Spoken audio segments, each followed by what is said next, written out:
Hello everybody, welcome back to the shop. Oh no, this battery might not last very long. Doggone it. Welcome to the shop for this Monday morning. And I've been working on the top. What do you guys think? You know, it might not be exactly scale. All I had to go on is a couple pictures I found on the internet. And it looked like it was kind of long coming off the vertical stab. It wasn't just vroom down. And my vertical stab is painted. You know, so I didn't want to get into any of that. So I had to come out straight for just a little bit before I started curving in so it wouldn't look funny. No, but I don't think it looks bad. And my paint job will come out right. Got that one done. And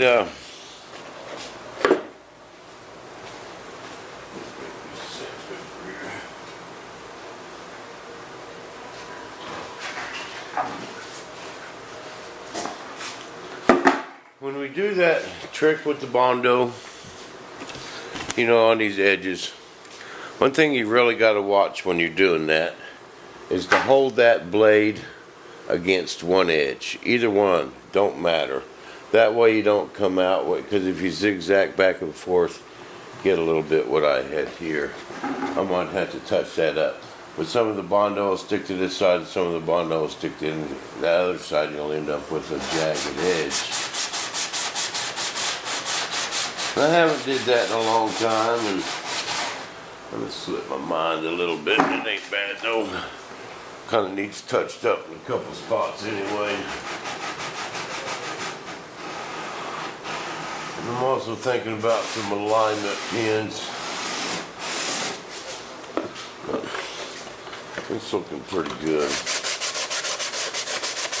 On the back of that. One more round of Bondoing. We're good. You know, I could put a couple glass braces in the bottom to keep it from wanting to spread out.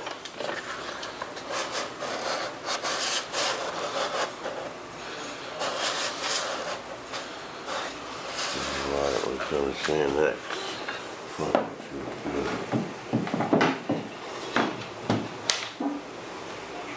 Nice and tight. We just got to leave a little bit of room for paint. See right there, I gotta kind of touch that one up there. Got to sand it down and leave a little bit of room for paint. What we don't want is it's so tight it won't go on there, you know. So we got to sand her down a little, touch it up. It'll be pretty nice. The thing about putting some alignment pins in there, you know, I think I should. But anyway, that's what I got going. Calvin came by yesterday, and we were sitting here shooting the breeze, you know.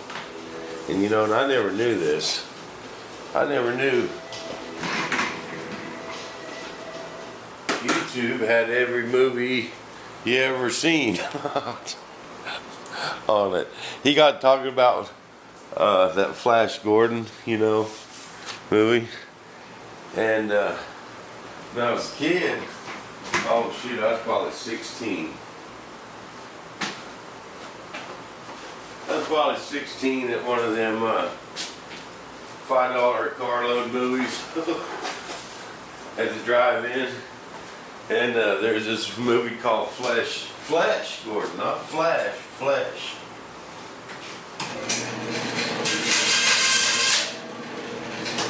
I said, man, you ever seen that movie, Flash Gordon? He said, no. And started telling him about it. He thought I was crazy, man. He said, no way. And so we typed it up on YouTube. There it was. It's kind of an adult movie, and I'm really kind of shocked it's on there. But it just must be because it's a classic, man. I made a new list, favorites list for movies. There's two of them. I never knew there was another one. It's kind of high right here. It's I never knew they came out with a Flash Gordon 2, but it ain't near as good as the one. We sat there and watched that movie. It is hilarious, man. It is so funny. Then I got to looking, and man, there's all kinds of other movies on there. Any movie you ever wanted. You guys ever seen that movie Caveman with Ringo Starr in it? That's another classic. That's a funny movie. But it's in my favorites. Macha, macha. That means monster. Dinosaur, you know. The dinosaurs attack, and the whole tribe will climb up one tree.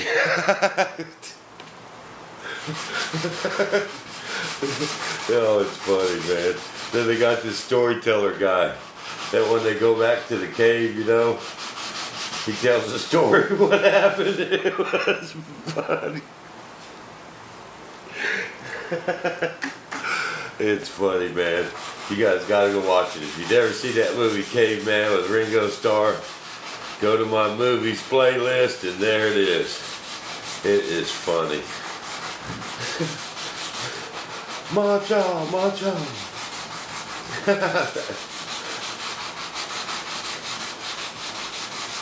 They invent fire. He invents the wheel. They start walking upright. Invent everything along the way. It's funny, man. It's a all-time classic. But see, I got me a piece of wood and some 220. I'm after flatness, not shiny. Okay. There's plenty of material here. I'm not worried about sanding through it. We got some carbon. We got some 10 ounce. And plus what I patched in there. See, when I cut it and lowered all that. I'll put another layer of 10 ounce in there, so I'm not worried. Even if I blow through the carbon a little bit, we'll be fine. I want it flat.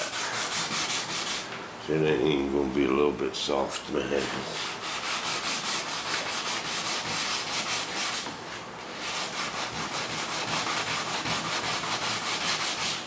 I gotta get the panel lines on this thing. I mean, panel lines and the rivets.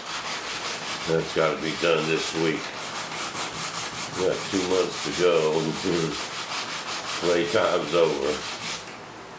Playtime is over. Oh, I did do something else last night. I didn't start until about 10 o'clock. I'm gonna show you. Macha, macha. Funny, man.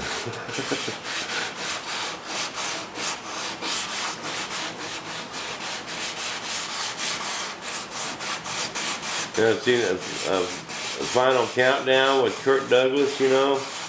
Man, you know, they've never really played that movie a lot on TV or nothing. It's a really good movie. Got some good Tomcat action in it.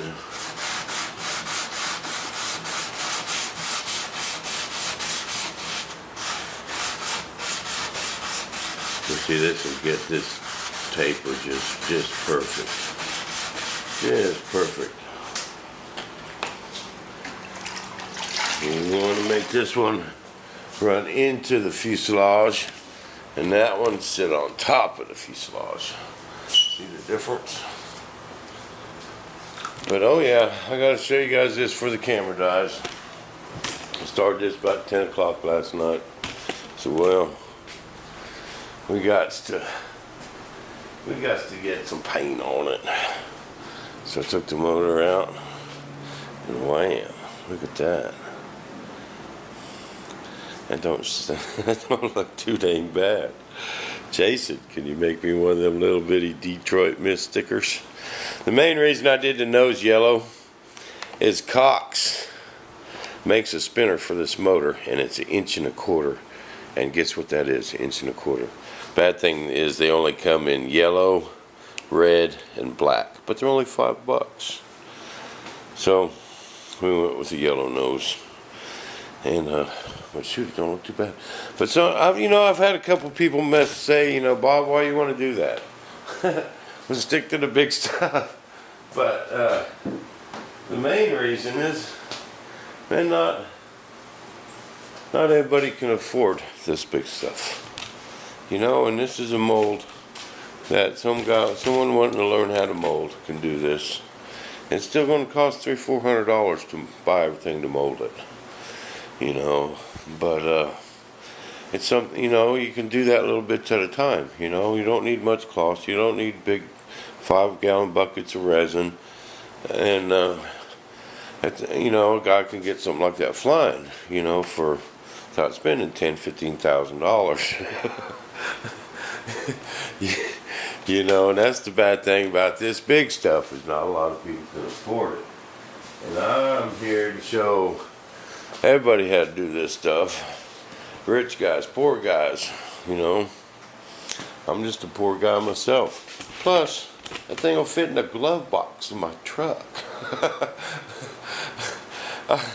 I can just take that and say it's 7 o'clock. Dark in an hour and a half. I could run over here to the flying field. It's 5 minutes away, guys. I got a flying field real close. And a little can of fuel and a battery. You go down there and get me 10 flights before dark. I don't know. Main reason is, for everyone else too. That's what I got, and that's what I'm doing today. And I might make another video or two. And, oh yeah, that's looking a lot better now. That's looking a lot better. That little high spot right there, where I bent that glass down. But we'll be back with more from the shop.